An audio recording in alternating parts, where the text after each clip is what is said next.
conjugal. Alors, le rôle du conseiller conjugal, c'est tout d'abord, en premier lieu, de rétablir le dialogue entre les deux membres du couple. Rétablir la communication pour essayer de se comprendre.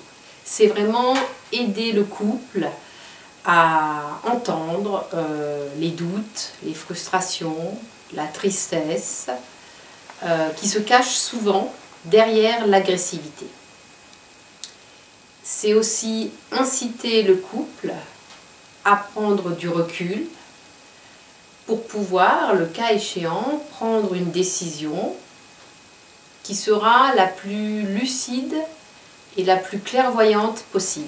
Alors, consulter un conseiller conjugal, individuellement ou en couple, c'est lorsque l'on traverse par exemple une crise dans sa vie de couple ou dans sa vie de famille, et plus généralement lorsque l'on se trouve confronté à une difficulté que l'on ne parvient pas à surmonter par soi-même.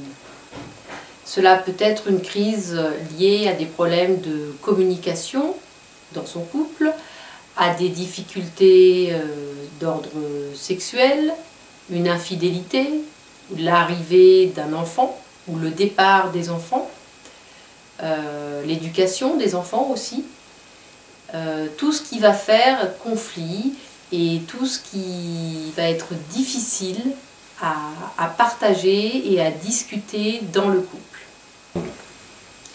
Alors, le rôle du conseiller conjugal n'est vraiment pas de réparer le couple ni de le séparer. Ce sont vraiment les personnes qui vont choisir de continuer ensemble ou de se séparer.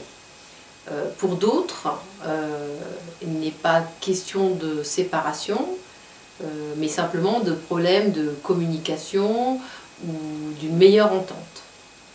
Le rôle du conseiller conjugal, c'est vraiment d'aider le couple à se poser les bonnes questions, d'amener les deux membres à réfléchir, à analyser la situation, pour ensuite prendre les bonnes décisions.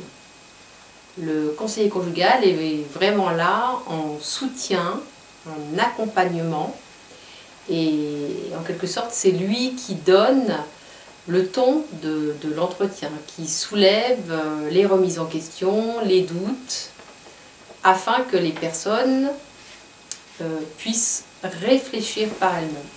Alors la question du nombre de séances est en effet une question qui est très souvent posée en amont, au téléphone, et qui très souvent ne se pose plus après lors des entretiens. Mais il est difficile de donner un nombre de séances, bien entendu. En revanche, moi j'ai pu constater que 5 séances, par exemple, peuvent permettre au couple d'arriver à une meilleure entente et une meilleure communication. Ensuite, c'est vraiment très variable. Mais je dirais que en dessous de 5 séances, il est difficile d'aborder plus profondément une problématique. Ensuite, assez souvent, cela s'étale entre 10-15 séances au rythme de tous les 15 jours pour ma part.